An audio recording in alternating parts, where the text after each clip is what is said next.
This is cool, man. It's good to be here. I'm having a very good week. I had a big body positivity win this week. A woman I'm friends with, she was like, Noah, it gets dark at night.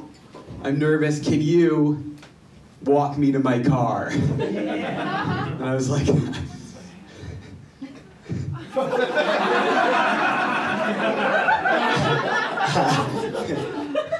I don't know if I'm the guy for that job.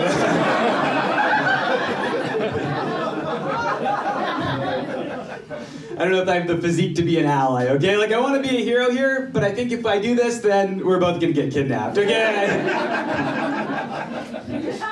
I don't know, man, I don't want to shit on myself. Comedians, they have a tendency to be very self-deprecating. I like my body, I just don't think it gets up to the standard I want it to be at. Like, growing up, it was my dream to be the first Jewish NFL quarterback, but I don't think I could take a hit from a 300-pound linebacker if my body can't even handle dairy milk.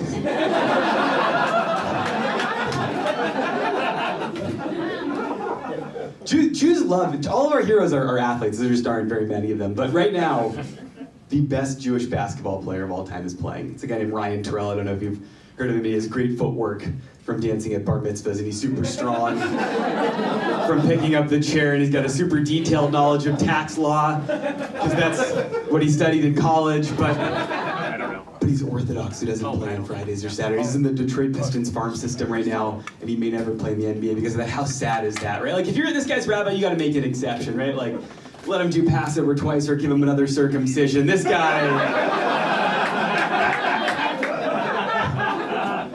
this guy needs to play in the NBA. What I'm getting at here is, like, the big difference between Jews and Christians is that Christians think that Jesus is the Messiah and the Messiah already came, and Jews are waiting for the Messiah. And I'm not saying that Ryan Terrell is the Messiah. But what I'm saying is if he scored 30 points at Madison Square Gardens, he'd never pay for a bagel again, dude, okay? I've been thinking a lot about elementary school recently when there was a project where someone had to present in front of the class on who their hero was. I don't know if you guys remembered this, but the heroes would be like Jackie Robinson or Mother Teresa or the Pope or whatever, and then one kid would get up in front of the class and he'd be like, my hero was my father. And everyone was like, that's really sweet.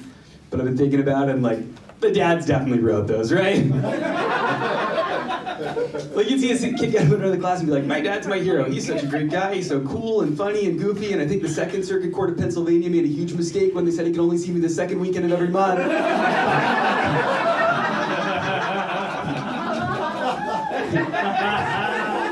You're like, what? Like, the kid would keep going. He'd be like, yeah, he plays sports and he's super patient after all. He put up with my mom for 15 years, right? Even though that she said he could never be a professional scuba diver, you know, what a bitch. And you're like, whoa. You're 7, where'd you learn that word? He's like, my father, he's my hero.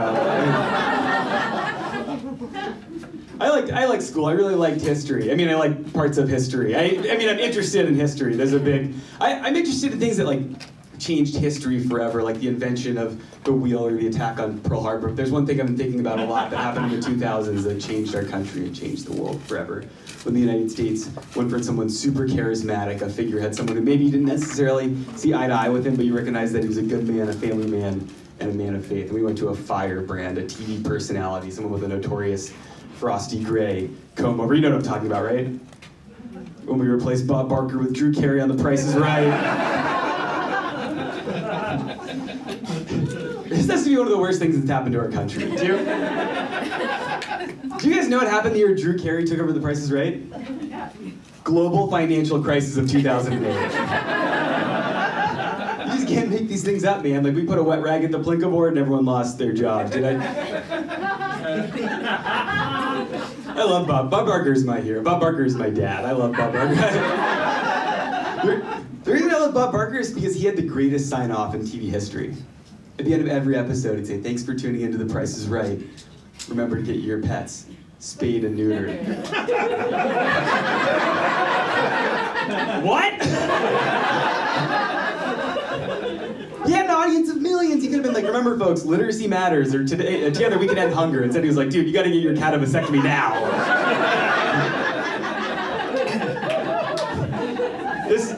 This switch was really hard for me too, personally. I used to say I was sick so I could stay home and watch The Price is Right when I was in school. And you know what happened when they switched? I started going to class. It was terrible. I lost all sense of myself. I let my cat start having unprotected sex. It was terrible. You guys have been fun. I've been Noah Goldstein. Okay.